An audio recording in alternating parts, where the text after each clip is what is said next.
और जिनकी सुबह योग से नहीं होती है वही बीमार होते हैं हमेशा। सर इस चलते करते कॉलेज में आधे गिर जाते हैं और पढ़ते पढ़ते भूल जाते हैं। ये सब योग से ठीक कर सकते हो। जी सर। जीवन जीने के साथ साथ यदि हमारा सुधार हमारे स्तर में ना हो तो समझिए कि हमारा इस शरीर या जीवन निष्क्रियता की दिशा में जा रहा है। और निष्क्रिय जीवन कोई जीवन नहीं है। हर आदमी प्रयास ये करता है कि हमारा स्तर दूसरों को देखते बड़ा रहे। वो कोई जीवन है जो सुबह से लेकर शाम तक बिस्तर में पड़ा रहे। ऐसे भी समाज में लोग पाए जाते हैं। हाँ। वही बीमार रहते हैं, वही पीछे रहते हैं। हर आदमी क्यों आते हैं? जीवन तो कट ही जाएगा आलस से प्रमाद में। अरे हाँ, जाते तो कुछ बातें हो जाती है दूसरे के संवाद में। Very good. अभी पुजनाथ जी बोल रहे थे एक बात और, मैं उन पर भी एक निकाले थे 4 पंक्तियां कि देखिए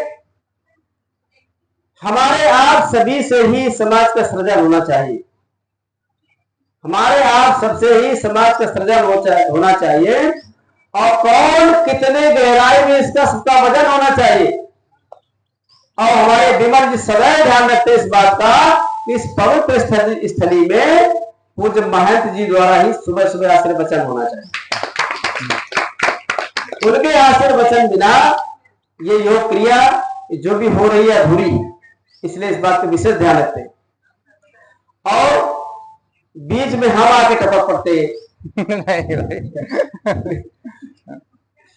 आपका टपकना ही चार्ज में काम करता है।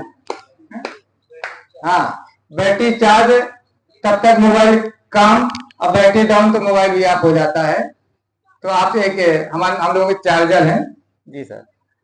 तो अब क्योंकि टपकना इसलिए हो जाता है कि आजकल किसी से पूछो तो ये कहता है खाली नहीं है। किसी से भी बात करो भाई हमारा समय खाली नहीं है। अरे वो भी कोई आदमी है जो अपने बच्चों के बीच में जाए, वो कोई माली नहीं है।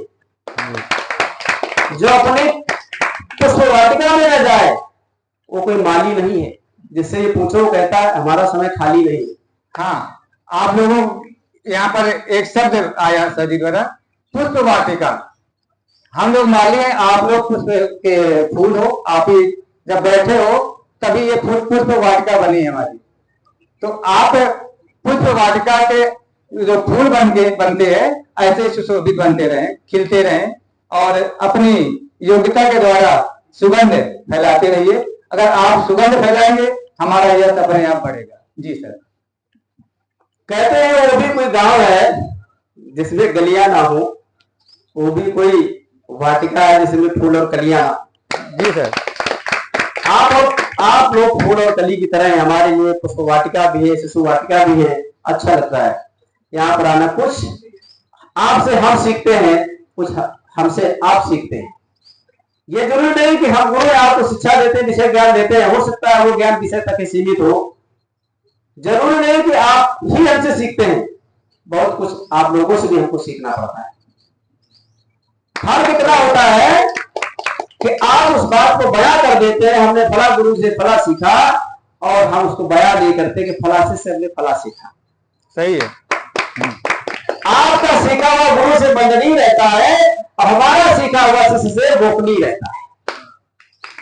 फर्क सिर्फ इतना होता है, क्योंकि यहाँ गरिमा की बात होती है।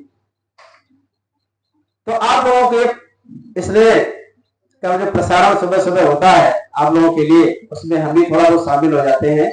और यहाँ करके काफी कुछ मनोविनोद भी हो जाता है, योगासन भी हो जाती है, क्रिया भी हो जाती है।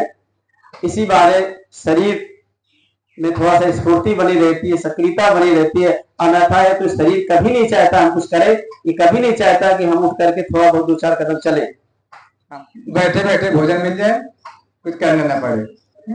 और वैसे भी जब से मशीनरी युग हो गया है तो शरीर की आवश्यकता बहुत कम जगह रह गई।